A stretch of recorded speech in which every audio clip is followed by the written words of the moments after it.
Bitter criticism, Milu. Bitter criticism. We have some articles today, so as usual.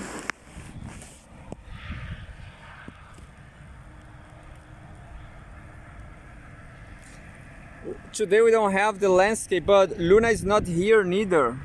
So we are not gonna feel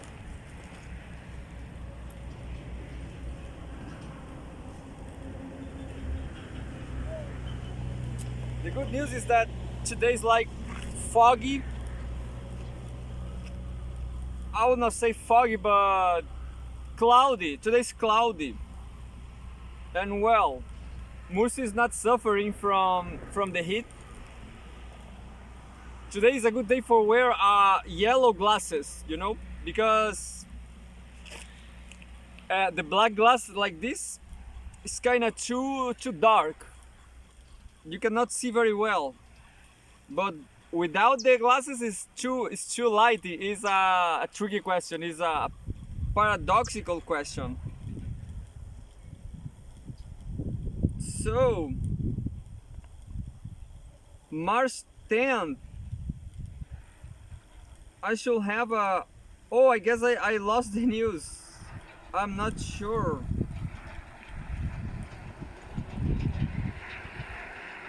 Oh yeah, I saved the news in the wrong file again. So we do have news from yesterday.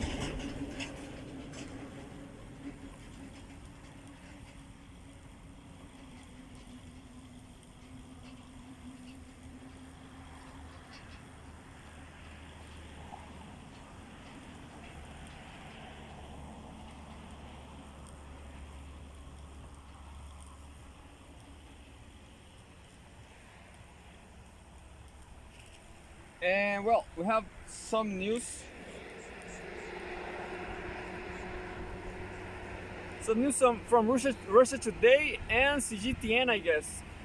I don't remember. And well, we have a article from Pepe Escobar too from yesterday.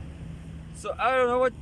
I guess I will keep reading Russia Today. You know, Russia Today is a great newspaper. They say, well, I'm not sure about it. I'm just practicing my English. And drinking beers, yeah.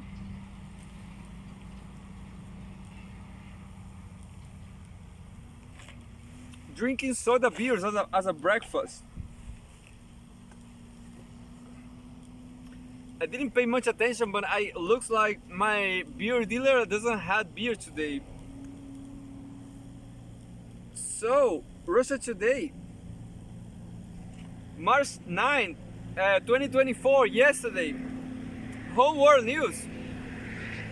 Canadians are target number one for Ukrainian scammers. Media.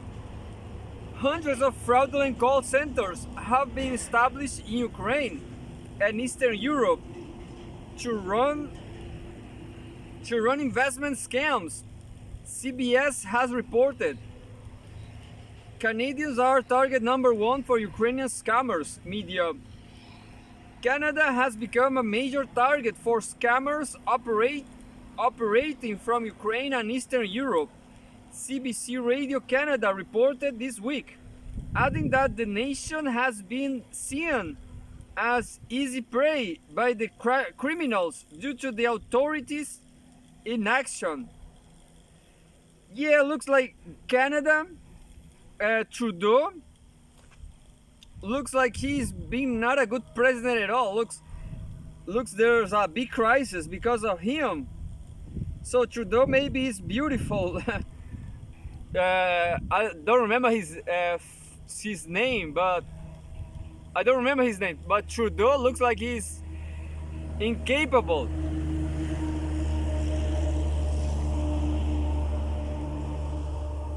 And looks like he's a bad government, a bad governor, a bad president, prime minister, whatever. Information about the vast investment scam network operating through the internet and phone calls has provided to the broadcaster by a whistleblower identified only as Alex. The man has claimed that the network includes hundreds of fraudulent call centers based in Ukraine and elsewhere in Eastern Europe, according to CBC. Just one such center in Kiev employs some 150 people whose only job is to steal the life savings of the life savings of Canadians. 150 people. Yeah, so that you have. Well, this news is just to show how the West is incredible decadent. So Canada is baking Ukraine against Russia, but look what Ukrainians are doing, you know. So there's a lot of problem in the West. There's a lot of problem.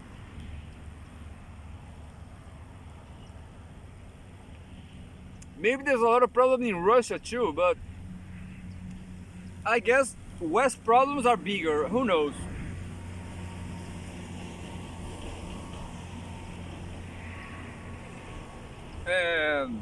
Last year alone, more than 300 million Canadian dollars was stolen from Canadians in investment scams. CBC reported, citing data from the Canadian Anti-Fraud Centre, CAFC.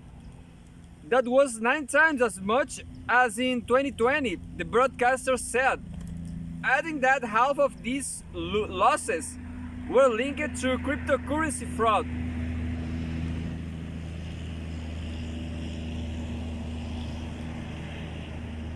And we have another news. Ukrainian behind over, yeah, I just read that yesterday or 2 days ago, the suicide stuff. So yeah, I will say that should be to suicide yourself is not a right, but you don't need a law to suicide yourself, you know. And well, I guess it's a dumb thing to do because despite life is so bad, so mean, there's a lot of things to enjoy about it, even problems, you know. If any Ukrainian come here or a Brazilian come here, I have this Tommy dog and that will be a great fight and I will fight for my life. And that's it. Maybe I will kill somebody, but I will defend myself.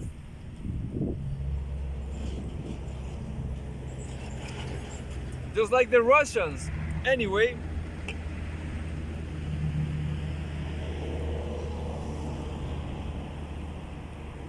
according to Alex, Canada has become particularly popular with scammers because of its law, because it lacks prosecution of such activities.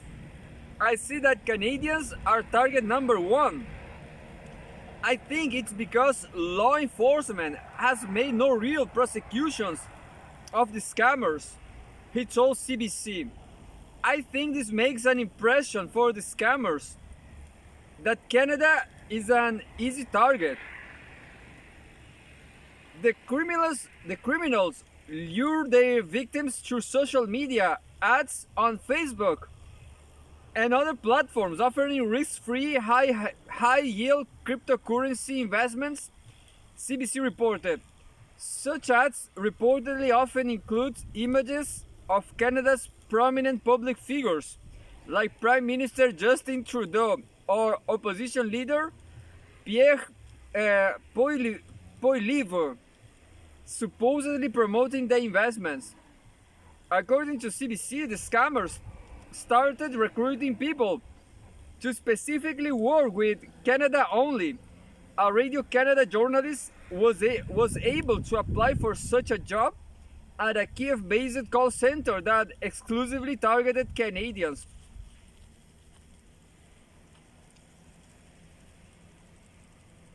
Pentagon investigating 50 cases of Ukraine aid fraud.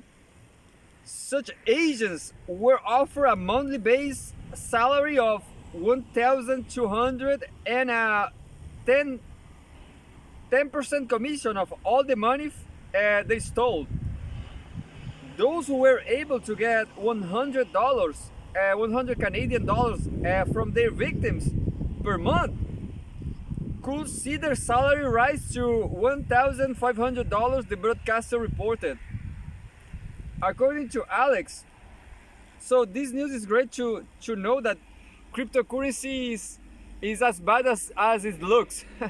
Cryptocurrency sounds bad.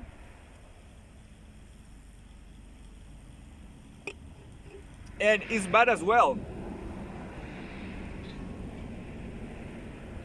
According to CBC, the scammers started recruiting people to specifically work with Canada only.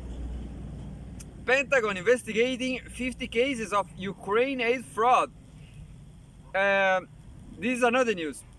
Such agents were offered a monthly. Yeah, I just read.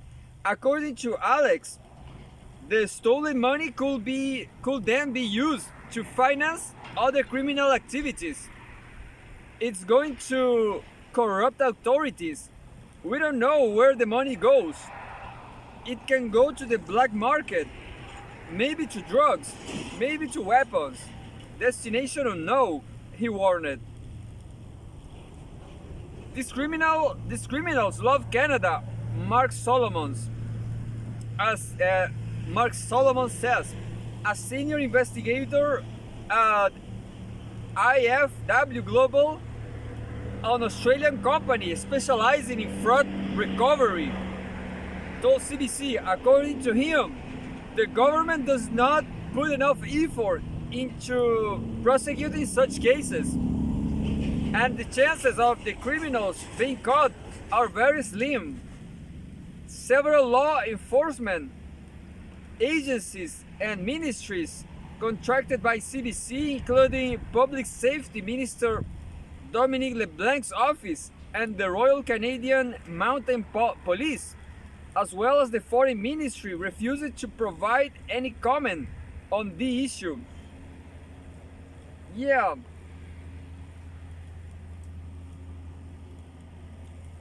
Well, I guess Trudeau is just a model, you know. It's just a model guy.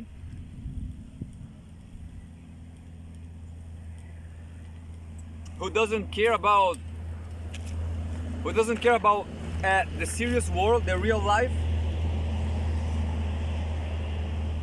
I guess it's incompetent, you know. Incompetence, that's it. So we have another a news about war, which I have no idea. I don't care. Home world news: UK pressures Germany on long-range missile for Ukraine.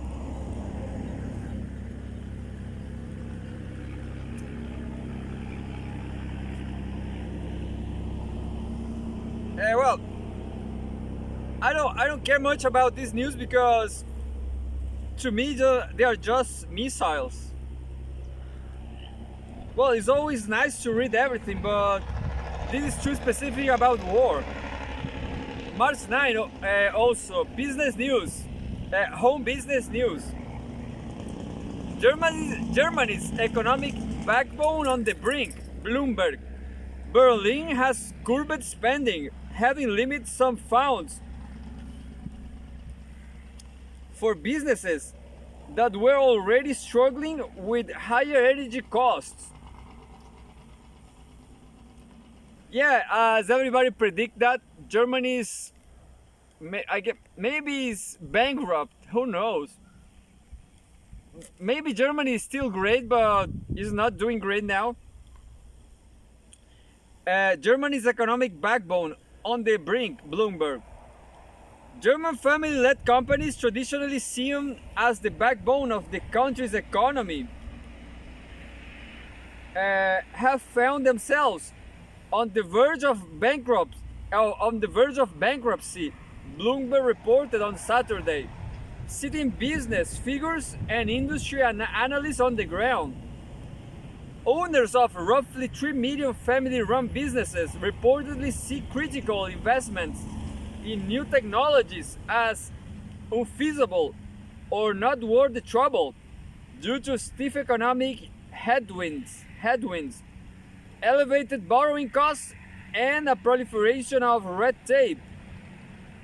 The number of small and mid-sized German companies coming up for sale has been piling up for years. Jens Crane, head of mergers and acquisition at Commerzbank AG, which specializes in the country's Mittelstand or family-owned businesses, told the news agency. We have another news. German households heavily burdened by energy costs. Well, the news says about Germany. Well, this is a great news because Germany is the biggest economy in Europe. Maybe not. Maybe now it's Russia. As I've been reading in Russia Today. A combination of new regulations and the need to invest heavily in transforming or scaling businesses has created a sense of "I've had enough" among many entrepreneurs, according to the analysts who emphasized that the situation had already been complicated by the coronavirus pandemic and the energy crisis. These challenging conditions have reportedly prompted some owners to consider the sale of their company, while heirs have become less likely to get eager to take over the family business. The mindset of heirs had changed, and fewer company heirs. Well, I don't know which is heirs. Is HEIRS. Heirs is like the offspring, you know, the inheritance, something like that. Yeah, I guess. The mindsets of heirs had changed, and fewer companies heirs are willing to take over responsibility and chief executive officer for their parents. Yeah, here is like the kids of the owners. That's it.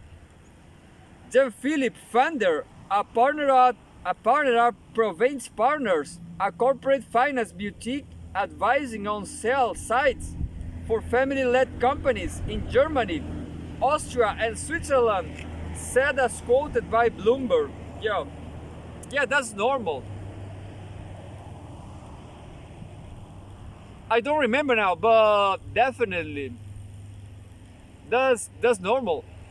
Those kids, the kids of the owners, they go to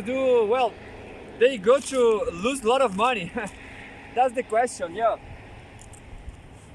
I mean, rich kids, they just lose money at the end.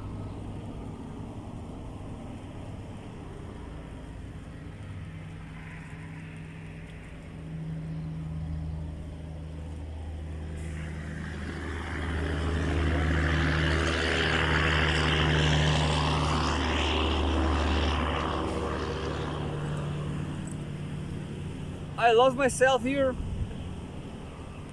The number of small, mid-sized German companies coming up for sale has been piling up for years.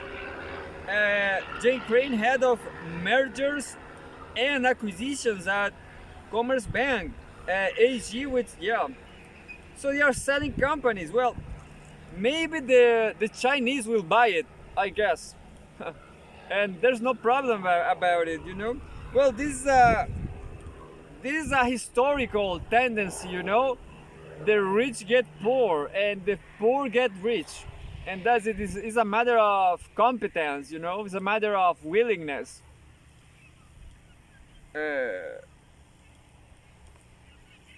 A combination of new regulations and the need to invest heavily in transforming or scaling businesses has created a sense of "I've had enough" among many entrepreneurs. These challenging conditions have reportedly prompted some owners to consider the sale of their company, while heirs have become less likely to be eager to take over the family business. The mindset of heirs has changed, and fewer companies' heirs are willing to take over responsibility and as chief executive officer for the parents. Jean-Philippe Fander, a partner at Provence Partner, a corporate finance boutique advising on sell sites for family-led companies in Germany, Austria, and Switzerland, as quoted by Bloomberg. The situation became even more challenging after Germany's constitutional court ordered the ruling coalition to stop excessive off-budget funding in 2023. Berlin had to curb spending, which also limited some funds for businesses that were already struggling with higher energy costs.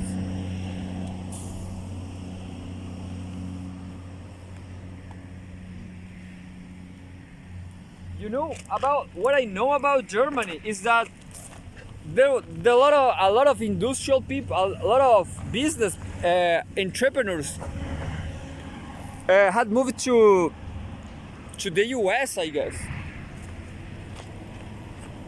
So yeah, I guess Germany is done. Germany is done, and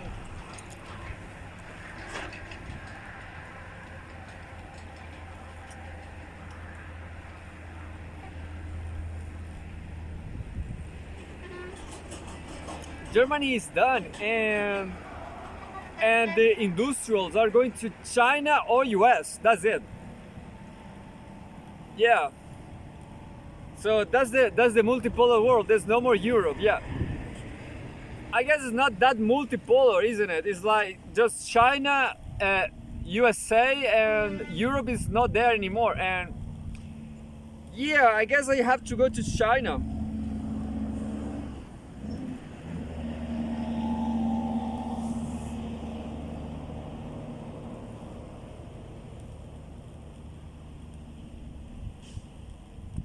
March 9, 2024, Home World News. Trump's return will be better for the world. NATO state. This is Viktor Orban. The world needs leaders who want peace. Hungarian leader Viktor Orban has said. Trump's return will be better for the world. NATO state. Donald Trump shows Hungarian Prime Minister Viktor Orban around his Mar-a-Lago residence in Florida. Donald Trump will be able to stop the conflict between Russia and Ukraine if he wins the election in November and returns to the White House, Hungarian Prime Minister Viktor Orban has said. Orban, who has a good long-standing relationship with Trump, made the comment in a video message to his face on his Facebook page on Saturday, dedicated to his meeting with the 45th US President at his Mar-a-Lago residence in Florida the previous day. While he was in office between 2017 and 2021, Trump was the president of peace. He enjoyed respect all over the world and thus created the conditions for peace, the Hungarian leader said, stressing that there was no conflict in Ukraine or the Middle East at that time. Today there will be no war. If he was the US president, the prime minister insisted. According to Orban, Trump and him agreed that there will be peace if there will be world leaders who want peace. The Hungarian prime minister added that he was proud that his country was one of those that are striving for peace. It was a pleasure to visit President Donald Trump today. He needs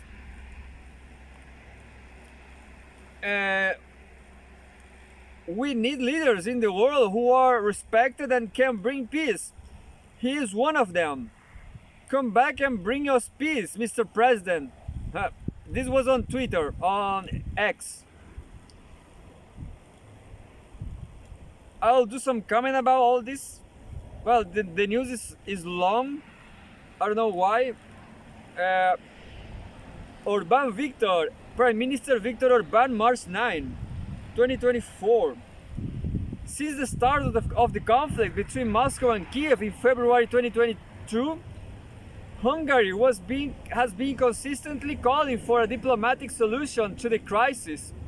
Unlike its EU neighbors, Budapest has refused to provide weapons to Kiev, maintained economic ties with Moscow, and criticizes the bloc's sanctions against Russia as counterproductive.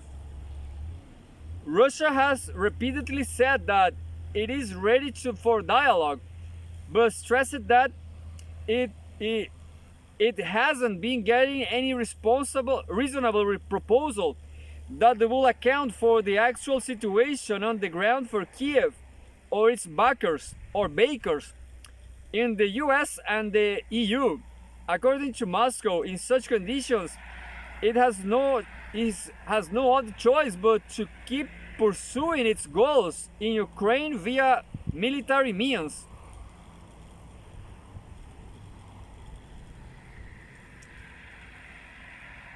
Orban explained that the aim of his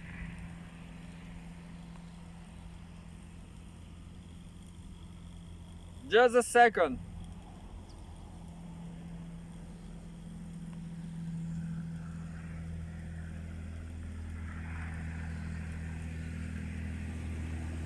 I lost myself here.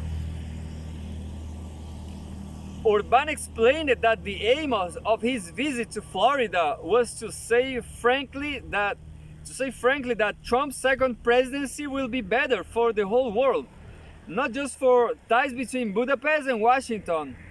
The Hungarian Prime Minister added that it will of course be up to the American people to decide who will be their next head of state. Earlier this week, Trump became the presumptive Republican nominee in the election as his last remaining rival, Nikki Haley, suspended her campaign after losing primaries in 14 out of 15 states. So Trump is the candidate.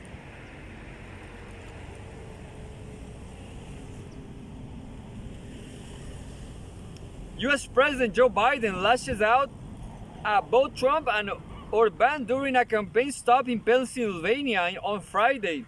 You know who Trump is meeting with today down in Mar-a-Lago, Orban of Hungary, who stated flatly that he doesn't think democracy works. He's looking for dictatorship. Biden claimed that he himself was looking for a future where we defend democracy, not diminish it. Well, just one more sentence.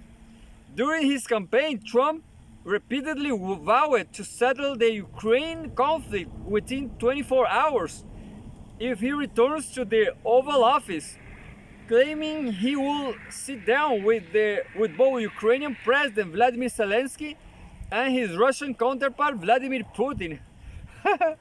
Yeah, so Trump is funny because sitting down with Putin will be well, populist at least. That will be show, isn't it? That will be a showcast. But anyway, it's just making a historical reflection here. uh, just making a sociological reflection. Uh, Trump, it is like a nationalist president. Like, is a nationalist politician, you know. So it's interesting how the world. Well, there's presidents like Trump that are nationalistic or urban, and the world is becoming more and more multipolar. So maybe nationalism and multipolarity, they are similar, maybe. And well, democracy, Biden, there's no democracy in the US, I guess. Or, well, Biden is not democratic neither. He's just the military complex, you know. He's just the military complex guy. He just only wants more wars for make money. That's it. That's the only aim of the. I'm not sure if Biden is Republican. I guess it is Republican. I guess. I'm not sure. March 9, Homeworld News. Fyodor Lukyanov. Why the EU could be the biggest loser for the Ukraine conflict. That's interesting to me because I guess I will check it out, that video about Italy. Maybe I will go to Italy. Who knows? And maybe Italy is not that great right now. So the EU is not doing great. Homeworld News. Fyodor Lukyanov. Why the EU could be the biggest loser from the Ukraine conflict.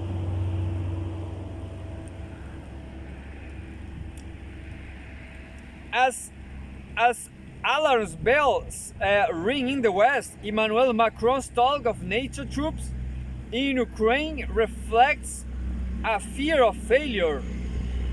Fyodor Lukyanov, why the EU could be the biggest loser from the Ukraine conflict.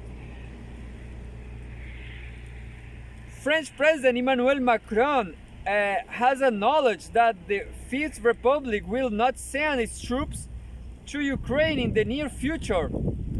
Earlier, he had stated that the Western leaders had discussed the issue but failed to reach an agreement.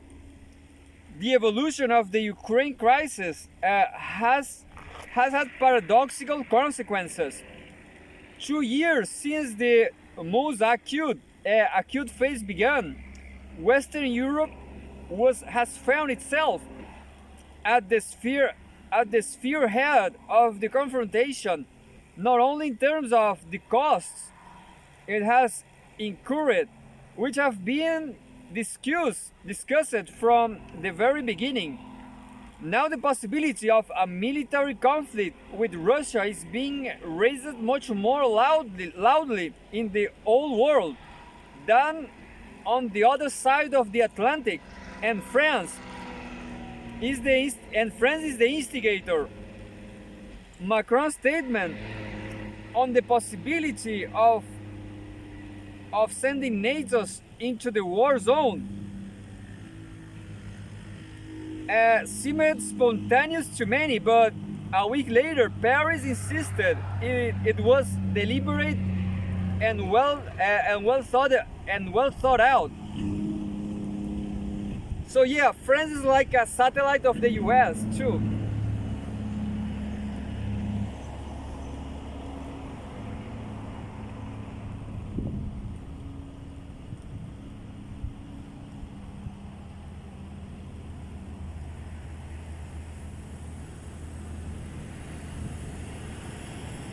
For many years, France has been calling for the EU to think about strategic autonomy, but few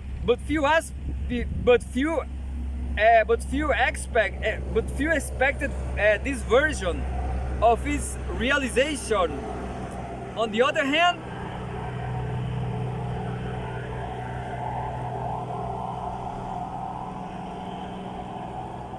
On the other hand, if autonomy is indeed the objective, what does it mean today?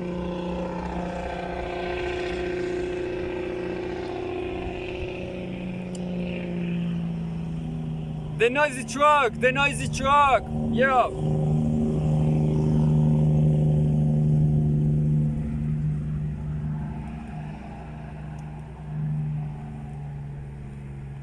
On the other hand, if autonomy is indeed the objective, what does it mean today? Separation from the main ally, the United States, in the context of an acute military and political confrontation that requires consolidation is absurd. Thus, it probably means the ability to go it alone. In defining military and political tasks, to lead the new world and not the other way around. We recall a campaign of 13 years ago when the initiative for a NATO intervention in the civil war in Libya came from the Western Europeans, mainly the French. Their motives were explained in various ways at the time, from the purely personal reasons of President Nicolas Sarkozy. Rumors of his financial and political ties to Muammar Gaddafi had long been circulating. That sounds great, you know? Gaddafi was, well, Sarkozy, I guess, was socialist, and Gaddafi was an African nationalist. So that war was better, I guess. Sarkozy, Gaddafi, Lula, I guess. That war was better.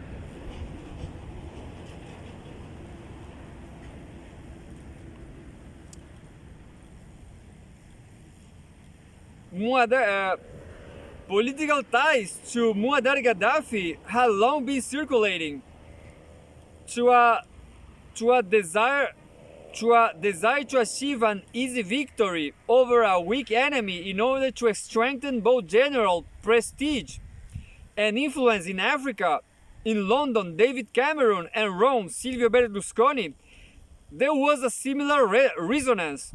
US President Barack Obama, who like most of his predecessors, was not militaristic, was not enthusiastic about the intervention. A surprising formula of leading from behind emerged. Washington supported its allies, but let them call the shots.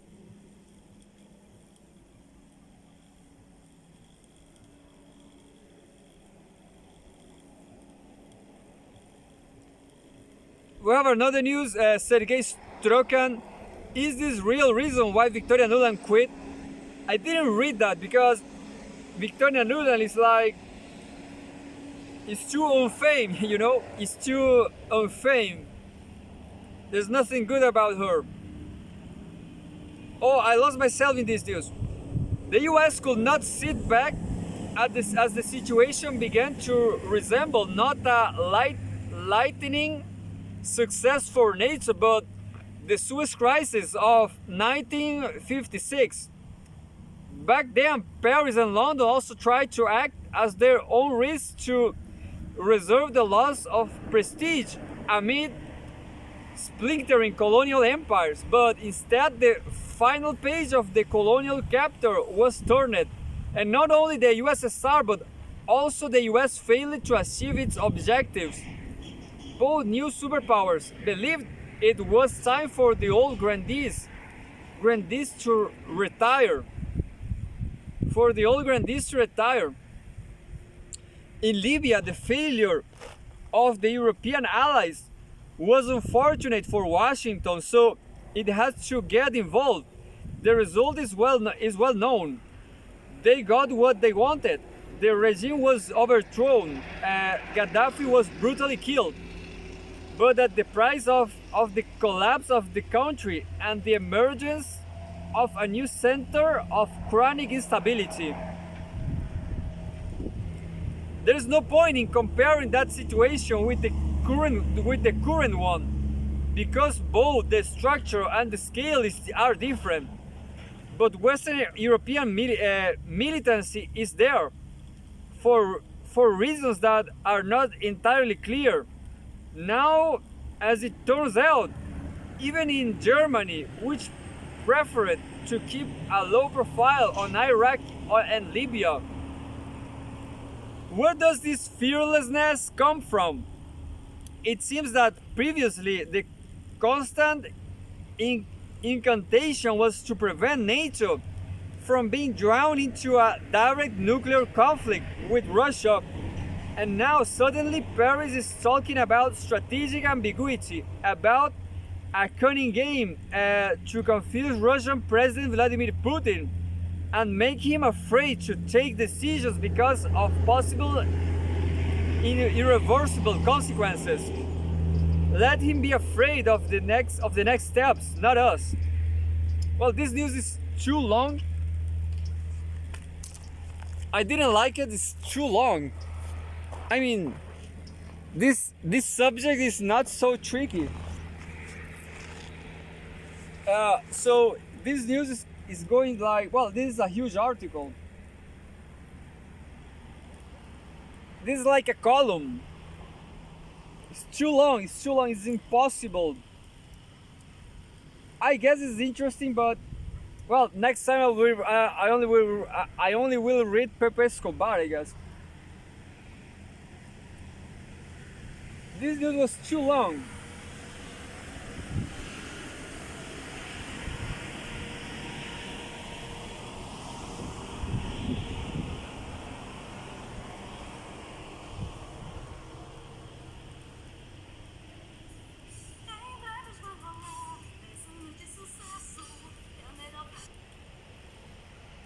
So this is yoga time. I have to do my yoga. You know, doing this yoga is great. Maybe do some fitness, some regular exercises like abs. Maybe doing abs is good. It's better.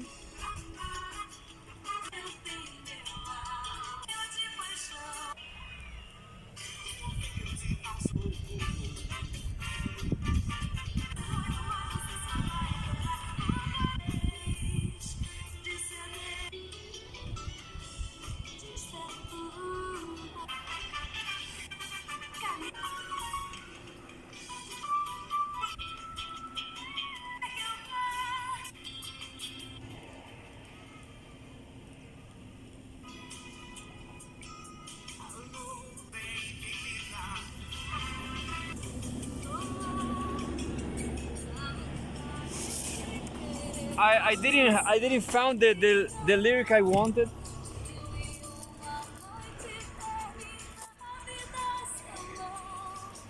Murci. I don't know if you can see Murci over there.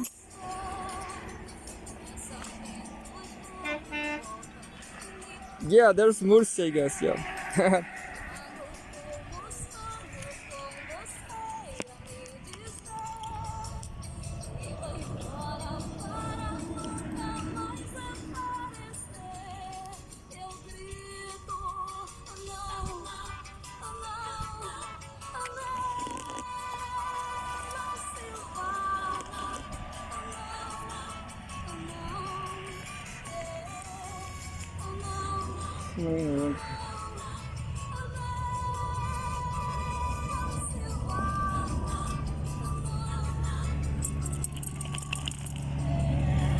Oh, just a little yoga.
você Teleteia, Amapá.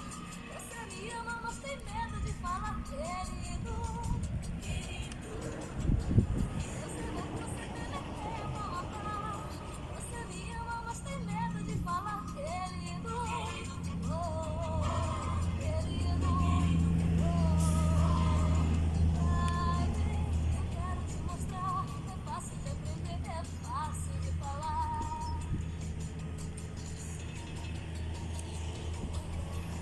Aqui você.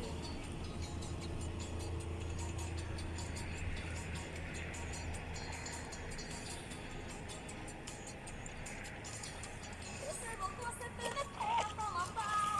Você me ama, mas tem medo de falar, querido. Time for free the dogs, yeah. Well, Luna didn't show up today. I'm not sure if I'm gonna free Mursi. Nah. Espera, Tommy.